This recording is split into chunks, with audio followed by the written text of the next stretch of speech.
ကဲဆိုတော့ဒီနေ့ကျွန်တော်ဘုရားမင်းနှုတ်ကပတ်တော်ကို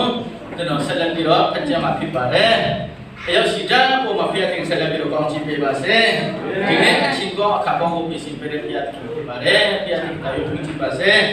ကျွန်တော်ရှင်ယောဟန်အခန်းကြီးတော့အငယ်16ကနေဖတ်မယ်ဘုရားသခင်၏သားတော်ကိုယုံကြည်သောသူပေါင်းတို့သည်ပြည့်စုံခြင်းတော်မရောက်ထာဝရအသက်ကိုရရှိခြင်းကဘုရားသခင်သည်မိမိတပါးတည်းသောသားတော်ကိုဆွတ်တော်မူသည်ကြောင့်လောကီသားတော်ကိုချစ်တော်မူ၏လောကီသားတော်ကအပြစ်ရှိခြင်းကဘုရားသခင်သားတော်ကိုဒီလောကတော်ဆေလွတ်တော်မူသည်မဟုတ်လောကီသားတော်သည်ကိုယ်တော်အားဖြင့်ကယ်တင်ခြင်းတော်ရောက်မြတ်အကြောင်းဆေလွတ်တော်မူ၏ဒါတော့ကိုယုံကြည်သောသူတို့သည်အပြစ်စီရင်ခြင်းကိုမခံရမယုံကြည်သောသူကဘုရားသခင်၌တပါးတည်းသောသားတော်ကိုမယုံကြည်သောကြောင့်ယခုပင်လေအပြစ်စီရင်ခြင်းကိုခံရ၏ကာလတိအခန်းကြီးDအငယ်3နဲ့4ကိုဆက်ဖတ်ပါမယ်သခင်ယေရှုနဲ့ခမဲတော်ဘုရားထိုင်တော်ကကျေးဇူးတော်နဲ့ညီသက်ခြင်းသည်တင်နောက်နဲ့ရှိပါစေသောဒုသခင်ငါတို့အပတိဟုသောဘုရားသခင်ရဲ့အလိုတော်နဲ့ညီဆုံးမြတ်သောဤပြည့်စုံပံဘဝမှာငါတို့ကိုကင်းနောက်ခြင်းငါတို့အဖြစ်ကြောင့်ကိုပေးအပ်တော်မူ၏ငါတို့ပြည့်စုံပံဘဝမှာငါတို့ကိုကင်းနောက်ခြင်းငါတို့အဖြစ်ကြောင့်ကိုပေးအပ်တော်မူ၏ဖတ်တော်ကြောင့်ဘုရားဖင်အယုရှိကဖျက်တင်ကောင်းခြင်းပေးပါစေယေရှုခရစ်တော်ဟာဒီပြည့်စုံပံကာလဆုံးရောက်ညွတ်သောဆုံးတဲ့တော်ဒီကလာကနဲ့ဒီဘဝကနဲ့ကျွန်တော်တို့ကိုလွတ်မြောက်လာဖို့ရအတွက်ကိုအသက်ပေးတာဖြစ်တယ်တချို့လူတွေကပြောတာလေယေရှုခရစ်တော်ဟာလေဝကတမှာရောမစစ်တပ်တွေကတက်ကြတယ်တဲ့တချို့လူတွေကလည်းပြောတယ်ယေရှုခရစ်တော်လေဝကတမှာလောကမှာရှိတဲ့အဖြစ်တရားအလုံးတွေပါဖြစ်လဲတက်တယ်လို့ပြောကြတယ်ဒါပေမဲ့ယေရှုခရစ်တော်ဘုရားသခင်ရဲ့သားတော်လည်းဖြစ်တယ်တရားမှတရားလူတရားမှတရားဘုရားဖြစ်တဲ့အတွက်ကြောင့်ယေရှုခရစ်တော်မတည်နိုင်ဘူးဟာလေလုယာဘုရားသခင်ဘုရားဆိုတာမတည်နိုင်ဘူးဒါဆိုရင်ဒီလူတွေပြောတဲ့ဟာကပါလဲရောမစစ်ကတိကတကယ်တက်လာမတက်နိုင်ဘူးတို့ကိုဖမ်းနေညမှာပါပြောလေပေထရုကဒီလူတွေကိုငါတက်မယ်ငါတို့ဓာတ်နဲ့ထုမယ်ဆိုလို့ရှိရင်ပေထရုကပြောတဲ့ချိန်မှာပါပြောလေယေရှုကနိနောပါမနောရှာမလို့ဘူးငါလူအခေတော့ကောင်းကင်နိုင်ငံအဖတ်ထိုင်မှာနော်မီဟဲနဲ့မီရှင်းတဲ့ကိုငါခေါ်ပြောဒီလူတွေကိုမတက်မှာဒါပေမဲ့ဖျားလူကိုမရှိဘူးလေနော်အဲ့ဒါကြောင့်ယေရှုခရစ်တော်ဟာလေဝကတမှာရောမစစ်တပ်ကတက်တာမဟုတ်ဘူးယေရှုခရစ်တော်ဟာလေဝကတမှာကဘာလူသားရီအားလုံးအတွက်အသေးခံတာမဟုတ်ဘူးဒီရှင်ဘောလူပြောတာပါလေမင်းနဲ့ငါခမရတဲ့ကျွန်တော်ဒီပစ္စုပန်ကာလဘဝကနဲ့ဆုံးရတော့ဘဝကနဲ့ထာဝရငရေကနဲ့လွတ်မြောက်ဖို့ရအတွက်ခမရတဲ့ကျွန်တော်အတွက်နော်အသက်ကိုပေးတာဖြစ်တယ်ဟာလေလုယာအဲ့ဒါကြောင့်နော်ဒီနေ့ယေရှုခရစ်တော်အလောကဓမ္မတဲ့ခနဲ့ရောမစစ်တပ်ကတက်ခဲ့တယ်ဆိုတာလုံးဝမထင်နဲ့ကြာဘူးခဲ့တော့ဖြစ်တော့လေအဲ့ဒါမရှုံနဲ့ယေရှုခရစ်တော်လောကဓမ္မတဲ့ဆိုတာကရောမစစ်တပ်ကတက်တာမဟုတ်ပဲနဲ့ကျွန်တော်အလွတ်မြောက်ဖို့ရအတွက်ကျွန်တော်တင်ချင်းရဲ့အခါက အပြည့်အခါကတင်ချင်းဖြစ်တဲ့အတွက်ကြောင့်အဲ့ဒီအပြည့်အခါတင်ချင်းအတွက်ကြောင့်လူသားကြီးမဟုတ်ဘူးကွာလူအပြစ်သားကြီးမဟုတ်ဘူးကွာကျွန်တော်အတွက်ပဲတက်ခါနေဆိုတော့လက်ခံနေဆိုတော့ထာဝရတက်ကိုရမယ်ဟာလေလုယာအာမင်အဲ့ဒါကိုလက်မခံဘူးဆိုတော့ဒီနေ့ကလည်းဆက်ကြည့်ပြီးတော့တားကိုမယုံကြည်တဲ့အတွက်ကြောင့်ပါလေဖခင်သခင်ရဲ့ရှင်ရင်ချင်းကိုခံရပြီကျွန်တော်ချက်ဆက်တဲ့ဒါဆိုရင်ဒီယေရှုခရစ်တော်ကဒီစကားကိုပြောတဲ့သူကဘာလို့လဲနီကိုဒေမူဘောနော်ယေရှုခရစ်တော်ကပြောတဲ့စကားကဒီကိုဒေမူစမှာပြောထားလိုက်တယ်ဒီကိုဒေမူဆိုတာကဘာလို့လဲဆိုတော့ယူဒာတွင်အယာရှိဖြစ်တော်တယ်နော်ယူဒာလူမျိုးတွေထဲမှာအယာရှိဖြစ်တော်နီကိုဒင်ဟာတဲ့နော်အဲ့ဒီနီကိုဒင်ကတော့နာမည်ကြီးတယောက်နံပါတ်1ပါလဲအယာရှိတယောက်ဖြစ်တယ်န number 3ပါပြောလဲဖရာရှိတယောက်ဖြစ်တယ်တဲ့အငယ်30မှာပါပြောလဲဓမ္မဆရာလည်းဖြစ်တယ်ဒီကိုယ်တမူမနေဘူးနော်သူအစဉ်တိုက်က အရာရှိတယောက်ဖြစ်တယ်။ဘာအရာရှိလဲ။ဖယားကြောင့်ကိုအောက်ထုတ်တဲ့ရှိတဲ့အရာရှိဖြစ်တယ်။ဖရာစီဆိုတာကတော့ဓမ္မကျမ်းစာအဟောင်းကိုအကုန်လုံးအလွတ်ရတယ်။တစ်ပတ်မှာနှစ်ကြိမ်အစာရှောင်းတယ်။ရှင်ဖို့တပူပိတ်ဆန်တာမကပဲနဲ့နေ့စဉ်နဲ့သုံးနေတဲ့နော်။ကျက်တုန်နေကျက်ထွန်ဖြူကအစသူတို့ကရှင်ဖို့တပူပဲဘလို့ဖယားဖက်မှာကဆိုင်ခဲ့တယ်ဘလို့အတွက်ဖယားအတွက်ဘလို့သူတို့ကဆိုင်ခဲ့တယ်နော်တနည်းကိုလည်းဖယားမကြောက်တော့မလားမကောဘူးလားဒီနေ့တော့လုံးပြပါနဲ့နားရဲဆိုတာမပြောနဲ့တပတ်မှနှစ်ချိန်အစားဆုံးနဲ့စီတမြတ်စေဖို့တပူကိုပေးတယ်ဒါမှမကဘူးကျပ်ပိုက်ကိုအလွတ်ရတဲ့ဖရာစီပြောဖြစ်တယ်နံပါတ်2ပါလဲဓမ္မဆရာပါဓမ္မဆရာလေဆိုနော်ဥပုပ်နေတာမှာယူဒလူမျိုးတွေကဥပုပ်နေတာမှာဘုရားကျောင်းမှာဘုရားကူလာချီးမွမ်းတဲ့ချိန်မှာဖရာစီတွေကသူတို့ကဓမ္မကျမ်းစာကိုအကုန်လုံးအလွတ်ကြတဲ့အတွက်ကြောင့်အဲ့ဒီယူဒလူမျိုးတွေကိုဓမ္မတရားတင်ပေးတဲ့ဆရာဖြစ်တယ်အဲ့ဒီလူနော်အဲ့ဒီလူစဉ်းစားကြည့်နော်အဲ့လုံးနော်ဓမ္မဆရာလေးဖြစ်တယ်ပါစတာလေးဖြစ်တယ်ကျမ်းစာလေးကိုလူရတယ်အမေတန်ဆုတော်နာမကဘူးဝါရှာဆောင်နေစီရီအရာအလုံးပေးလူတဲ့လူကိုယေရှုကပြောတယ်တင်ဟာဒုတိယမွေးဖွားခြင်းမရဘူးဆိုရင်ကောင်းကင်နိုင်ငံတော့မရောက်ဘူးဟာလေလုယာထာဝရတရားကမှာမဟုတ်ဘလုံးပဲလူဘလုံးပဲဆုတော်ကုဖက်ကနေကောင်းမှုကုတူဘလုံးပဲလျောင်းလောက်ရဝိညာဉ်လုံးအဖေတော့ဒုတိယမွေးဖွားခြင်းမခံဘူးဆိုရင်လုံးဝဖျားနေမှာတက်ဘူးလုံးဝယေရှုနဲ့မတက်ဘူးယေရှုနဲ့မပတ်သက်ဘူးဆိုတဲ့ဘဝကဒီမနေ့ကျွန်တော်တို့ကြားပြီးပြီ6ကတ်တဲ့ဘဝနော်တေကနာရဘဝနဲ့တူတယ်ဟုတ်တယ်နော်ယေရှုနဲ့တူနဲ့တက်ရှိနေပြီဆိုတော့ကျွန်တော်တို့ရှိရတာတထင်းဖြစ်တာအလုံးကောင်းတာမကောင်းတာဘာမှမဆိုင်ဘူးစိတ်ထဲမှာပျော်ရွှင်မှုအမြဲတမ်းရှိနေတယ် happiness ဆိုတာရှိတယ်နော်အဲ့ဒါကိုပြောချင်တာယေရှုနဲ့တူကတင်ဟာတဲ့နော်ဒုတိယဝိပုချင်းမခံရဘူးဆိုလို့လုပ်ထားတယ်ဒီကတော့ဘုရားပြောတယ်ဒါဆိုရင်ကျွန်တော်ဘယ်လိုလုပ်မလဲဒီမှာကြည့်ဒီနေ့စကားပြောတဲ့သူဟာနော်မောရှိခတေကန္တရာမှာမွေပူထောင်တကယ်တော့တနေ့တစ်ချင်းလောကကတာမှာအသေးခံရလိမ့်မယ်အဲ့ဒီကောယုံကြည်တဲ့ဒီနေ့ကလည်းတာတော့ကိုယုံကြည်တယ်ဆိုတော့ဖခင်ရဲ့တာတော့ဖြစ်တယ်ကျွန်တော်ရဲ့အသက်ကိုကယ်တင်ပါရှင်ဖြစ်တယ်ဆိုတာယုံကြည်တယ်ဆိုရင်အဲ့ဒါပဲတရားစီရင်ခြင်းကိုမခံရတော့ဘူးလို့ဒီကောတမှုကိုယေရှုကပြောတဲ့ချိန်မှာဒီကောတမှုကသူ့ကိုယုံကြည်တယ်အခန်းကြီးဆက်ခွန်းနဲ့30မှာပါတွေ့လေဒီကောတမှုကယေရှုဖက်မှာပါတာတွေ့တယ်ယေရှုခရစ်တော်အသက်ခံတဲ့ချိန်မှာလည်းသူကထားတဲ့ရှင်မွေးတွေအားလုံးကိုယူဆောင်ပြီးတော့ယေရှုခရစ်တော်ရဲ့တကြွခြင်းကိုလည်းသူ့ကိုယ်တိုင်လောက်ဆောင်တာကိုကျွန်တော်တို့တွေ့ခဲ့သူလည်းပြောင်းလဲသူဟာတရားစီရင်ခြင်းမခံတော့မနဲ့ထာဝရတက်ကိုရတယ်ဆိုလိုချင်တာက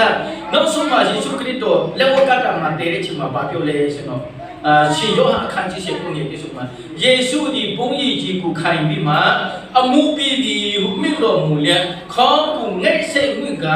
အသက်တော်ဆွတော်မူ၏ကဲအခုနကကာလတိမှာရှင်ပေါလုကပြောထားတာပါလေယေရှုခရစ်တော်ကဒီပိစုပတ်ကာလရှုံးတဲ့ကာလမှာထာဝရရဲ့ရေကနဲ့ကျွန်တော်တို့မပြောနိုင်ဘူးရတဲ့ကျွန်တော်တို့အပြစ်အတွက်သူ့ကိုယ်သူအသက်ကိုပေးတာဖြစ်တယ်ဆိုပြီးတော့ပြောထားလိုက်တယ်အဲ့ဒီချိန်မှာယေရှုခရစ်တော်တေခါဒီမှာ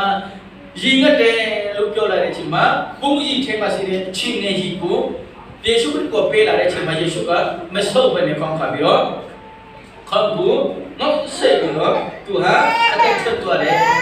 အဲ့ဒီအသက်ထွက်ကိုဒီမှာဗာပြောလဲအမှုပြီးပြီလို့ပြောထားတယ်ဒါဆိုရင်ယေရှုခရစ်တော်ကတေခါဒီမှာအမှုပြီးပြီလို့ပြောထားတဲ့စကားကပါလဲဆိုတာကျွန်တော်တို့ချက်စာမှာကျွန်တော်တို့ဒီနေ့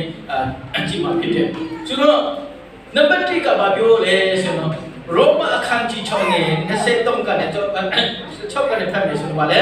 အပိရဲ့အခါကတေချင်းဖြစ်တယ်ဆိုတော့ဒီမှာယေရှုခရစ်တော်လက်ဝါးကတာမှာကျွန်တော်တို့အတွက်အသက်ပေးယူပြီးတော့ခေါင်းငိတ်ဆက်ပြီးတော့သူတေခါဒီမှာအမှုပြီးပြီဆိုတဲ့စကားကနံပါတ်1ပါလဲကျွန်တော်တို့အပိအခါတေချင်းတရားကို မှုကိုသူကပြီးပြီလို့ပြောချင်တာဖြစ်တယ်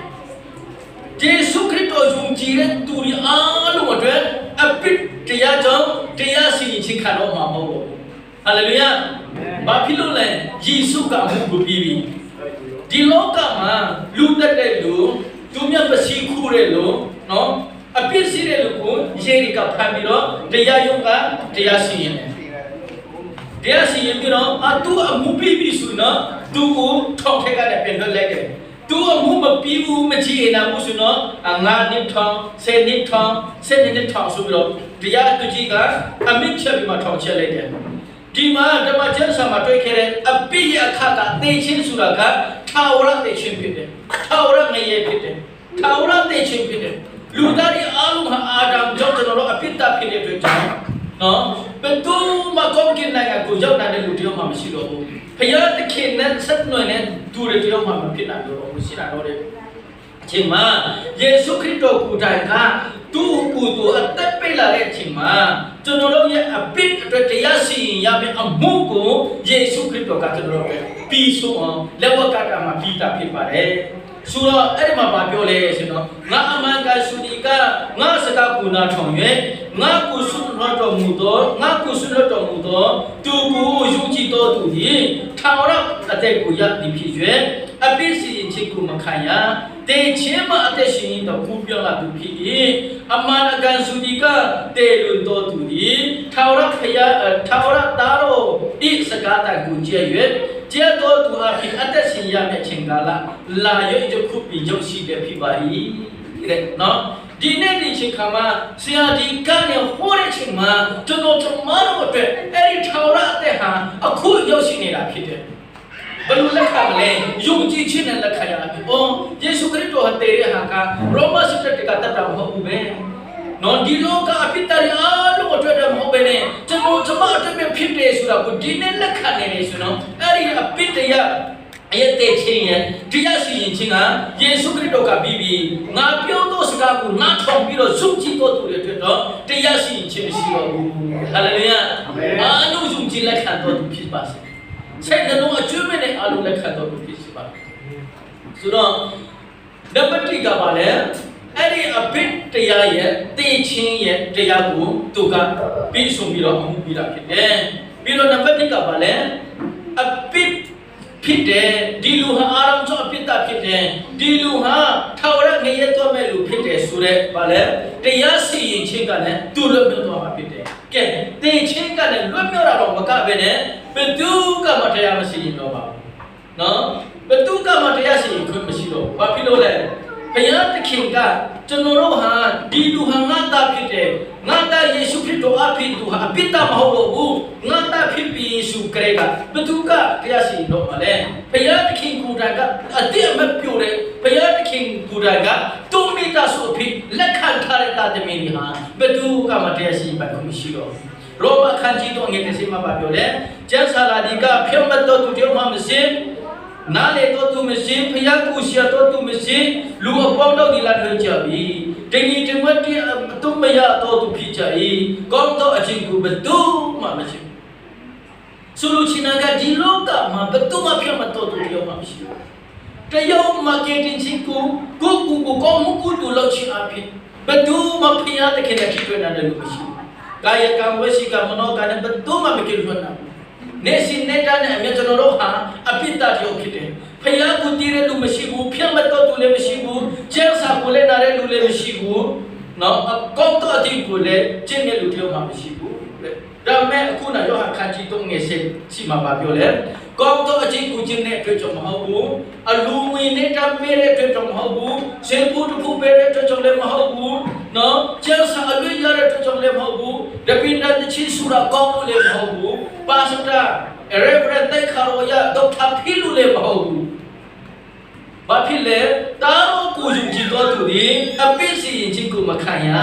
မယုံကြည်တော်သူကိုကဒီနေ့ကမဆက်ပြီးတော့တရားစီရင်ခြင်းကိုခံရပြီလို့ပြောတယ်။ဆရာလည်းအဲ့ဒီယေရှုခရစ်တော်ကိုမယုံကြည်တဲ့နဲ့ပါဆက်နဲ့ပဲပြောတယ်။ဦးနှုတ်နဲ့ပဲတည်တယ်ဆိုတော့ကျွန်တော်ဟာထာဝရငရဲတော်မှာဖြစ်တယ်။တရားစီရင်ခြင်းကလည်းမလွတ်ဘူး။တေချင်းရခကလည်းကျွန်တော်လွတ်မှာမဟုတ်ဘူး။ ဒါပေမဲ့နှလုံးသားအကျွမ်းမဲ့တဲ့ယေရှုကိုလက်ခံလာတဲ့အချိန်မှာကျွန်တော်တို့ရဲ့အရှိအကံကျွန်တော်တို့ရဲ့စီစီဥစ္စာကျွန်တော်တို့ရဲ့ပြုခြင်းလုပ်ခြင်းဘာမှမဆန်ပဲနဲ့အလကားတတဲ့ပေးထားတဲ့အရာဖြစ်တယ်ဟာလေလုယာရောမအခန်းကြီး9စင်ကြီးမှာ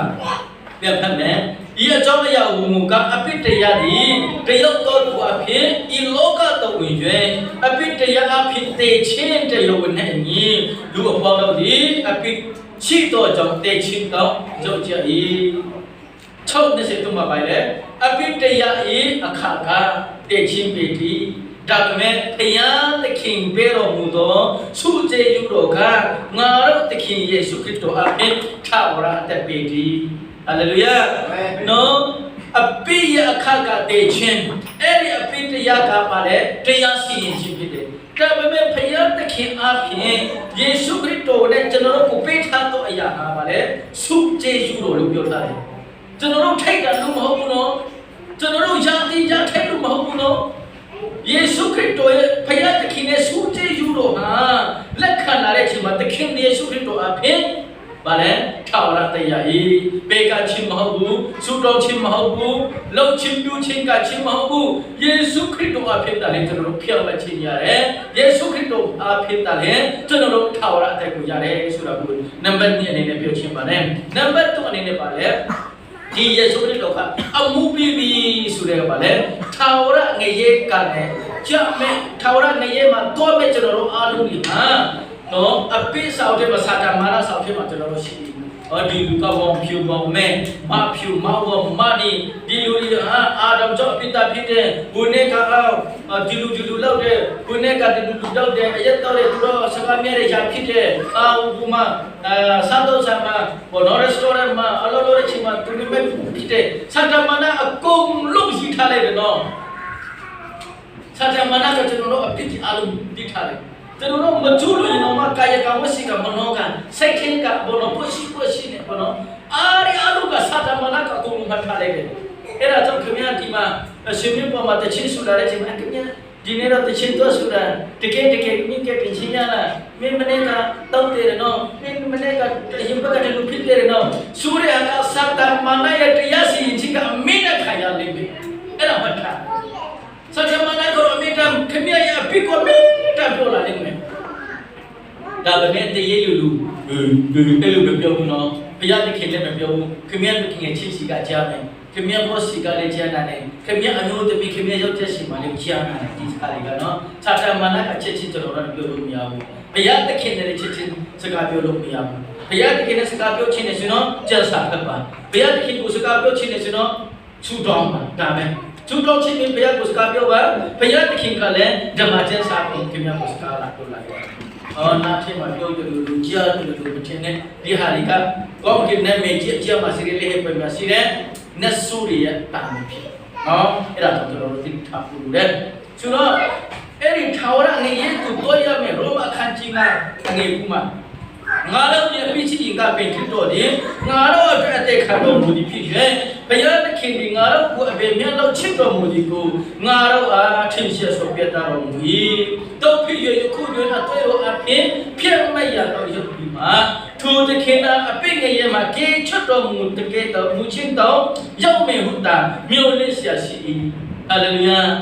ကျွန်တော်အပိတရားချုပ်နော်ကျွန်တော်ဒီလိုမျိုးအပိနဲ့မကင်းရှင်းတဲ့ချိန်မှာတော့ယေရှုခရစ်တော်ကငါတို့အတွက်တည်ခါနဲ့ဘုရားသခင်ကကျွန်တော်တို့ကိုဘလောက်ချစ်ခဲ့တယ်လဲဆိုရင်တော့ထိုက်တယ်လို့မဟုတ်ဘူးယတိယထိုက်လို့မဟုတ်ဘူးယေရှုခရစ်တော်အသွေးတော်အပြင်ကျွန်တော်တို့အပိတရားကြီးအားလုံးကိုစေတော်ပြီးတော့အဲ့ဒီအပိတရားဆိုတာကပါလေကျွန်တော်တို့ကျူးလွန်နေတဲ့အပိတရားသူများထိုးတဲ့နော်အယက်ဆန်တော်တဲ့ချက်ထောက်နော်အရာတွေအားလုံးနော်ကျူးလွန်တဲ့အဖြစ်တရားတွေအားလုံးကိုယေရှုခရစ်တော်အသွေးတော်အဖြစ်ကျွန်တော်တို့ဟာဘုရားသခင်ထံမှာတက်ရှင်တော်သူဖြစ်ကျွန်တော်အရက်ဖြစ်တဲ့ချိန်မှာပဲကျွန်တော်ဟောဖြစ်တဲ့ချိန်မှာပဲဘုရားချီးမွမ်းမယ်ကွာဗါတဲ့အထူးကိုထည့်မယ်ကွာဆုတော်မယ်ကွာဘာညာတွေမထင်နဲ့ဒီနေ့ခရစ်စမတ်ပြီးမှဒီနေ့နေ့တိတ်ကိုပြီးမှဒါမှမဟုတ်ဒီနေ့ကျွန်တော် fellowship ရဲ့ပွဲတော်ပြီးမှကျွန်တော်ဖျားဖက်ကိုပါဝင်မှာကွာကျွန်တော် restaurant မလောက်တော့တဲ့အချိန်မှာဘောနော်ကျွန်တော်နည်းနည်းရှိပြီလာတဲ့အချိန်မှာဘုရားကျောင်းတက်မှာကွာဥဆောင်ပြလေတော့ကွာဘာကြီးမထင်နဲ့ ဒီနေ့ဟာကျွန်တော်တို့အကောင်းဆုံးပေါ်နေဖြစ်တယ်။ဘာဖြစ်လို့လဲ။တိမ်မလားရှင်မလားသူ့မှာအမှခံလို့မရဘူး။ကျွန်တော်တို့အသက်ဟာဖခင်သခင်ပေးထားတဲ့ပြည့်တဲ့အတွက်ကြောင့်ဘယ်ချီရောက်တင်မလဲဆိုတာကျွန်တော်တို့မသိဘူး။စာနာတရားကူ30ခုမှာပါရှိထားတယ်ဆိုတော့ငါတို့အသက်ဟာပါလေဆေးလိုက်မြူးကူနဲ့ပြောတယ်။ဘလောက်တူတော့ခဲ့တယ်။အဲရိုက်နေအများကြီးပုံဆောင်ထားတယ်နော်။ဥပမာပေးထားတယ်။အဲ့ဒီထဲမှာဆရာအချက်စုတော့ပါလေဆေးလိုက်မြူးကူနဲ့တူတယ်။ကျွန်တော်တို့ဆေးလိုက်တော့တယ်နော်ကျွန်တော်ဆရာရန်တော့လောက်တော့ကတော့ဘူးတီတော်မော်တော့နတ်ဆာကဆိုတာကြောက်ဘူးလား။နော်အဲ့ဒီမှာအာအိုင်ဆာဂျန်နဲ့နော်ထောက်လာရေးသုံးဖြစ်နေကျွန်တော်အဲ့ဒီမှာနေဘူးလေနော်ကျွန်တော်လောက်ကနေရာရှိနော်ဆေးလိုက်တော့တလားမမင်းနဲ့အရက်တော့တလားမမင်းနဲ့ကျွန်တော်တော့ဆေးလိုက်ရှင်တော့မှစပိုးဆေးပိုးလိုက်လေဒီကကြီးကြီးလေတခါတော့လည်းမိကြီးကြတော့ကျွန်တော်အင်ကြီးလीနော်ဂျူနီဖောကျွန်တော်မိတော့ရလေနော်ရဲဂျူနီဖောနဲ့တက်ချီလို့တိတယ်မလားထဲထွက်မိလို့တခါလေးကျဲတယ်နော်ဘောက်ပြီးကတော့ကျွန်တော်ဘောက်ပြီးကျွန်တော်အင်ကြီးတွေကပေါ့နေတယ်ဆေးလိုက်တော့တလားမမင်းနဲ့ပြောချင်တာကဆေးလိုက်ကဥဒါမတော့ရင်တော့မှဆေးလိုက်တော့တဲ့သူကိုအမေကမိမှာပါကျွန်တော်ဆေးလိုက်ဟောဒီမှာဆေးလိုက်ဒီမှာတဲ့အငွေကပဲနေမနေခံလဲ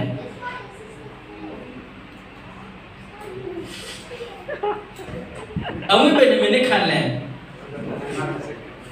ဆေးကပါနေခံနေနော်နင်းတဲ့ဟာတဲ့ဆေးလေးမိခုလိုပဲခါလေးတော့ပြုတ်ကိုသွားမယ်လို့ပြောတယ်ဒီမှာချက်စားတာတရိခါဘူးကျွန်တော်ဆေးတော့တော့ကွေးက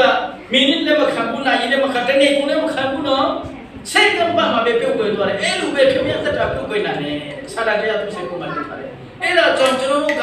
နေစဉ်နဲ့နေမြဇင်းရှုံးတဲ့အသက်ရှင်တာပူရတယ်ဒီနေ့ဖခင်သခင်ကကျွန်တော်တို့အမှုပြတဲ့အရာတွေအားလုံးကိုတရားရှင်ဖို့ကျွန်တော်တို့မရှိတော့ဘူးထာဝရငရဲတော့ဘူးကျင့်တင်ခြင်းထာဝရတိတ်ချင်းတွေရတာလည်းကျွန်တော်တို့ကိုတရားရှင်ဖို့ရတဲ့ဖခင်သခင်ကယေရှုခရစ်တော်အဖြစ်အမှုပြပြီးကျွန်တော်တို့ထာဝရငရဲကလည်းကျင့်တင်ခြင်းကိုခံရပြီးဘယ်ချိန်မှလည်းအကျော်ကိုကရသူဖြစ်တဲ့နေပြီးဖခင်သခင်တာတော့အသေးခံတော်မူခြင်းအဖြစ်ငါတို့ဒီဖခင်သခင်နဲ့မိုက်တာရောက်ဖွင့်ခြင်းကျေးဇူးတော်ကိုတရားချင်းမှမှန်ရင်မိုက်တာရောက်ဖွင့်ပြီးမှအသက်တော်အဖြစ်ကေကေလိုမူချစ်တော်ရုပ်မေရုတာရွေးမြို့လေးဆရာရှိယေရှုခရစ်တော်တည်ခြင်းအဖြစ်တာလေဖခင်ရဲ့ကျေးဇူးတော်အဖြစ်မိတ္တာရောက်ဖွင့်ခြင်းရပြီမှာကျွန်တော်ထာဝရအသက်ရမယ်ဆိုတာကိုမိတ္တာကိုပဲကျွန်တော်မြို့လေးချက်ဖြစ်တယ်နော်ကျော်ရောမအခန်းကြီးကိုငယ်နဲ့ဆက်ချက်မှာပြောလဲတင်းတော့ဟာငါလူမျိုးမဟုတ်ဘူးတင်းတော့အစာတမနာယတာအပိတဝယတာဖြစ်တယ်ဆိုရင်ငါပြောတဲ့နေရာကလည်းဆက်ပြီးတော့ဒီနေ့ယေရှုခရစ်တော်လက်ဝကတာမှာသူ့ကိုယ်သူအသေးခံပြီးတဲ့နောက်ပိုင်းမှာသူ့ရဲ့အတွေ့အကြုံအဖြစ်တင်းတော့ဒီထာဝရဘုရားထာဝရအသက်ရှင်တော်ဖန်ဆင်းရှင်ဘုရားရဲ့တာတော်ဖြစ်ကြောင်းကိုငါတည်မပြု၏လို့ပြောထားတယ်ဟာလေလုယာဖခင်သခင်ယေရှုခရစ်တော်ယုံကြည်တဲ့နေ့ရကလည်းဆက်ကြပြီးတော့အာဒမ်ခေကအပိကိုဖခင်သခင်ကမမြင်တော့ဘူးကျွန်တော်တို့ကျိုးလို့တဲ့အပိဒီအားလုံးကိုဖခင်သခင်ကမထားတော့ဘူးကျွန်တော်တို့ပြုနေတဲ့မြအားလုံးကိုကောင်းစုရအားလုံးကိုဖခင်သခင်စိတ်ထဲမှာမထားတော့ဘဲနဲ့ယေရှုခရစ်တော်ကိုကြည်လာတဲ့အချိန်မှာယေရှုကပြောတယ်အာမို့အဖေခမေတော်မောင်လာအတွက်ငါအသေးခံပြီးပြီမောင်ဖြိုအတွက်ငါအသေးခံပြီးပြီမာနီအတွက်ကျွန်တော်အသေးခံပြီးပြီအမိုးရအားလုံးပြီးပြီဖခင်သခင်သူတို့ကိုမရှိရင်လည်းတော့ဘာလဲကျွန်တော်တို့မိတ်တာရဖွင့်ပြီးတော့ထာဝရဘုရားသခင်ကိုချီးမွမ်းပြီးတော့ထာဝရဘုရားတူတူကအသက်ရှင်သူရဘုရားသခင်ကိုရှိတယ်အဲ့ဒါကြောင့်အရှိယောခန်းကြီးတုံးအငယ်၈ချုပ်ကိုကျွန်တော်နောက်ဆုံးနေတဲ့ဆက်ပတ်ခြင်းနဲ့ဘုရားသခင်နဲ့တာတော်ကိုယူကြည်တော်သူပေါ်တော့ဒီပြည့်စုံခြင်းတော့မရောက်ထာဝရအသက်ကိုရရှိခြင်းကဘုရားသခင်နဲ့မိမိတို့ပါတီတော်တာတော်ကိုဆုတော်မူတဲ့ကြောင့်လောကီတာမြေကိုဖြစ်တော်မူ၏အဲ့ဒီလောကီတာဆိုတဲ့ထဲမှာကျွန်တော်မောင်ဖြစ်ကိုချစ်တော်မူ၏ဇမမလေးကိုချစ်တော်မူ၏လို့ခံယူနေနေဆိုရင်ဒီနေ့ကပြင်လင်းတင်းဒီထာဝရဘုရားရဲ့တာတော်တမီးတော်ထာဝရဘုရားရဲ့မိသားစုဖြစ်တဲ့ကြောင့်ကိုဒီနေ့တော့မပတ်တော်အဖြစ်ဆရာတင်တော့ကိုကြည့်နေချင်တာဖြစ်ပါတယ်အဲ့ဒါကြောင့်ယုံကြည်တယ်ဆိုတာကကျွန်တော်ပတ်ဆက်ပြောလို့မဟုတ်ဘဲနဲ့ဦးနှောင်းအာယုတိယုံနေတဲ့မောင်နဲ့ကိုယ့်ရဲ့အတ္တအဖြစ်လက်ခံပြီးတော့ပြောရှင်မှုအတ္တကိုခံစားနိုင်ဖို့ရတဲ့ဝိညာဉ်တော်ဘုရားကြီးအဲ့ဒီနေ့ကလည်းကျွန်တော်တို့ထင်ပါ အလုပ်လုပ်တာဖြစ်တယ်အဲ့ဒါကြောင့်ဒီနေ့ကျွန်တော်တို့သုံးဆောင်ရမယ်ဒီပွဲတော်မင်္ဂလာဟာကျွန်တော်ရှင်မတဲ့အခန်းကြီး26အငယ်10ခုနဲ့30မှာကျွန်တော်တို့တွေ့ခဲ့တယ်။ဘာတွေ့ခဲ့လဲ။အဲ့ဒီယေရှုခရစ်တော်ယုံကြည်တော်သူအပေါင်းတို့ဒီဘုရားသခင်ရဲ့မိသားစုဝင်ဖြစ်တဲ့အတွက်ကြောင့်အဲ့ဒီဘုရားသခင်ရဲ့ပွဲတော်မင်္ဂလာကိုကျွန်တော်တို့သုံးဆောင်ရတော့မှာဖြစ်တယ်။ဘယ်သူတွေကသုံးဆောင်ရမလဲ။ယေရှုခရစ်တော်ဟာကျွန်တော်ကျွန်မရဲ့ကယ်တင်ပါရှင်ဖြစ်တယ်။သူနဲ့အတူတူတည်ပြီးတော့သူနဲ့အတူတူရှင်ပြန်ထမြောက်မယ်လို့နော်။ယုံကြည်လက်ခံတဲ့သူတွေအားလုံးဟာအဲ့ဒီအကြောင်းကိုပုံဆောင်တဲ့သဘောနဲ့ယဉ်ကျေးခြင်းမင်္ဂလာကိုတိုက်ခါတော်ရရှိအောင် appointment ပေါ့နော်တိုက်ခါတော်ရရှိရကယဉ်ကျေးခြင်းကိုကျွန်တော်တို့ပြထားလိုက်တယ်အဲ့ဒီယဉ်ကျေးခြင်းဆိုတာကဘာသဘောကိုပုံဆောင်ခဲ့တယ်ဆိုတော့ယေရှုခရစ်တော်နဲ့အတူတူနေတယ်ကျွန်တော်ရဲ့အဖြစ်အားလုံးဟာယေရှုခရစ်တော်နဲ့မြောက်ခြင်းကိုတချို့ချင်းကိုခံရပြီးယေရှုခရစ်တော်ရှင်ပြန်ထမြောက်ခဲ့တယ်ကျွန်တော်ကျွန်မဒီလေထာဝရအသက်နဲ့ကျွန်တော်ရှင်ပြန်ထမြောက်မယ်ဆိုရင်ယုံကြည်ခြင်းကိုတက်တဲ့ပြတဲ့အနေနဲ့ယဉ်ကျေးခြင်းမင်္ဂလာကိုခံယူတာဖြစ်တယ်ယဉ်ကျေးခြင်းမင်္ဂလာခံယူတဲ့အတွက်ကြောင့်ကယ်တင်ခြင်းကြတာမဟုတ်ဘူးနော်မြန်မာပြည်သားဖြစ်တဲ့အတွက်ကြောင့်ဖက်ပုံကြီးရှိရလို့ကျွန်တော်ကျွန်မဒီကောင်းကင်နိုင်ငံရဲ့မိသားစုဖြစ်ပြီးကျွန်တော်ကျွန်မဒီကယ်တင်ခြင်းရပြီးသားလူတယောက်ဖြစ်ပြီးဆိုတဲ့ပုံသက်တဲ့ပြောဖို့ရပဲယဉ်ကျေးခြင်းမင်္ဂလာကိုခံယူခြင်းဖြစ်ပါတယ်ဆိုတာကိုလည်းဆရာဒီနေ့ပြောချင်ပါတယ်ဆိုတော့ဘာလို့လဲတပည့်တော်တို့ဒီစီရင်တော်မူသည့်အတန်ပြုချက်ပတ်သက်ခါပွဲကိုပြင်ဆင်ကြ၏ညမှုရရောက်သောအခါတပည့်တော်နှစ်စိတ်လုံးနဲ့အတူညစာပွဲဟောင်းတော်မူ၏အခန်းငယ်26မှာထိုအခါစတဲ့နေခြင်းယေရှုသည်မုန်ကိုယူ၍ကျေးဇူးတော်ကိုချီးမွမ်းပြီးမှမုန်ကိုဖဲ့၍ဤမုန်ကငါ၏ကူဖြစ်၏ယူ၍စားကြလောမြတ်တော်မူနှင့်တပည့်တော်အားပေးတော်မူသည့်ခွင့်ကိုလည်းယူ၍ကျေးဇူးတော်ချီးမွမ်းပြီးမှသူတို့အားပေးတော်မူ၍တင်တော်နဲ့ရှိတဲ့မြတ်တော်တောက်ကြလောဤခွက်ကပရိဂိအတိတယအတိနဆံ၍လူမျိုးတို့အားအပြစ်ကိုလွတ်စေခြင်းငါတွန်လောင်းထားသောငါရဲ့အတွေ့တော်ဖြစ်ဟုဆိုတာဤရှိပိရဲ့အတိကိုခမဲတော်နဲ့နိုင်ငံတော်တင်တော့နဲ့အတူငါမတော့မီနဲ့တအောင်ယခုမှဆက်၍တဖန်ငါမတော့ရောက်ဟုမြင်တော်မူ၏လို့ပြောထားတယ်အဲ့ဒါကြောင့်ဒီပွဲတော်မင်္ဂလာကိုကျွန်တော်တို့သုံးဆောင်တဲ့အချိန်မှာအဓိကအရေးကြီးတာတစ်ခုဖြစ်တယ်နံပါတ်1ဘုရားသခင်နဲ့မိတ်တရားဖွင့်ခြင်းဖြစ်တယ်ဘုရားသခင်နဲ့မိတ်တရားဖွင့်တာမကပဲနဲ့ယုံကြည်သူအချင်းချင်းမှာပေါ့နော် sharing life လို့ခေါ်တယ်ဒီလေ sharing life ဆိုတာကဘဝပေးဆက်မှု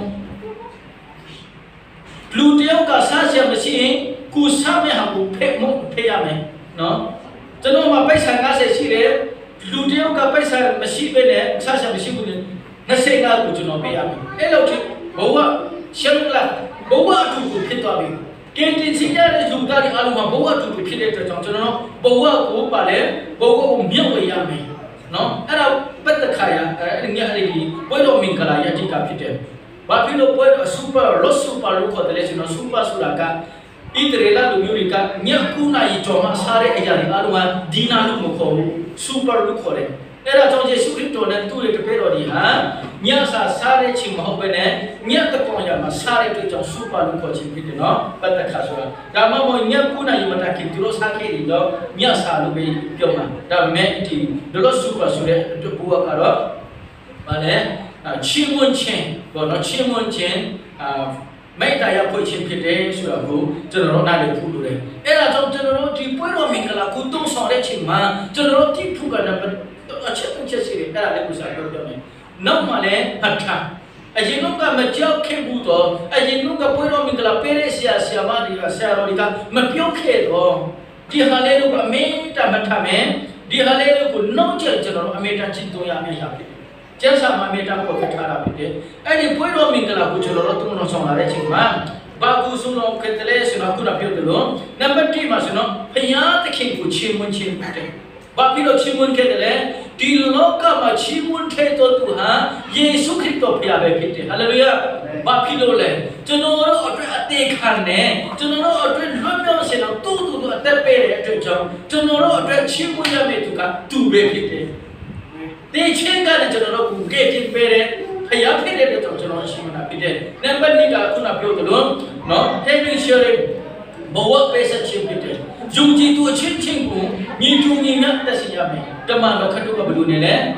cá xí đây có cá dâu này hình xí đây có hình dâu đi mà khi nhà phi là đấy chỉ mà chú được quá xa đây tàu đấy nghe để thành ra đấy nó cái là của tiền nó chát lúc rồi và thằng máu xuống qua đây nhưng mà đi lui đi ha khi nhà đi về tu đâu nè bung tham bung sa bung tơ bung tua bung la bung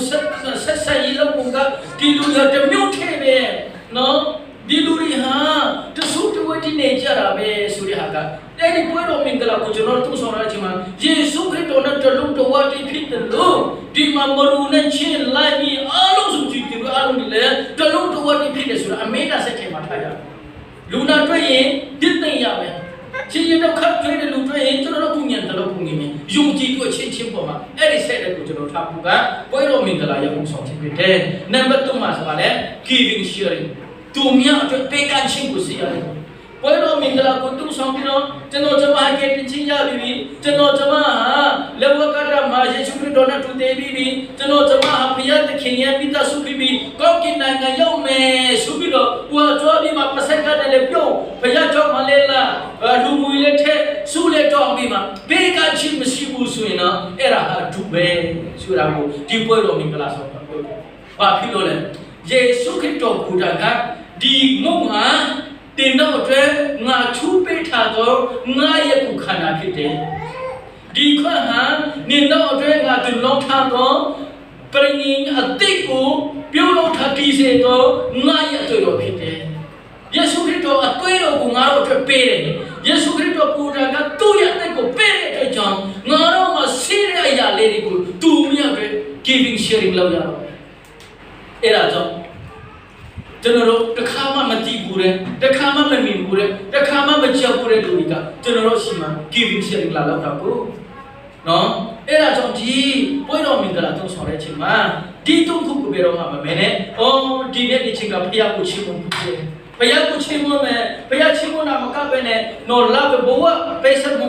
ကျွန်တော်တို့မှာတာဝန်ရှိတယ်ဒါတော့မကဘူးကျွန်တော်မှာစိတ်တမြတ်ဒီအားလုံးဟာသူမြတ်အတွက်ကျွန်တော်ပေးကမ်းဖို့ပဲကျွန်တော်မှာတာဝန်ရှိတယ်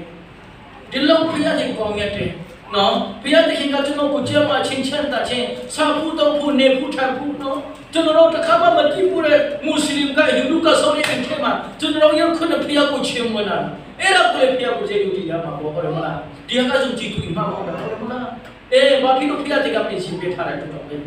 ကျွန်တော်တက်ခံရအောင်ဒီနေ့လဲဆရာတော်ကိုကျွန်တော်ဖုန်းဆက်လိုက်တာဆရာကျွန်တော်လာတဲ့ချိန်မှာပဲကြီးအရန်ရှယ်တယ်မနေ့အချင်းတို့ကလည်းဆရာဂျော်နာကရှယ်ပေးလို့အချင်းပြရတယ်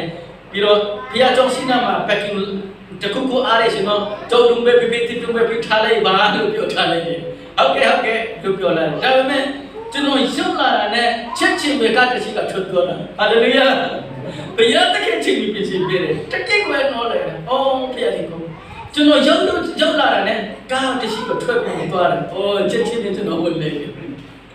အဲ့လိုမျိုးအဲ့ဒါကြောင့် giving sharing ဆိုတာနော် love sharing ဆိုတာနော် having sharing ဆိုတာနော်ချင်းဝန်ချင်းဆိုတာကကျွန်တော်ဒီပွဲတော်မင်္ဂလာကိုတုံးဆောင်တဲ့အချိန်မှာဒီမုံနဲ့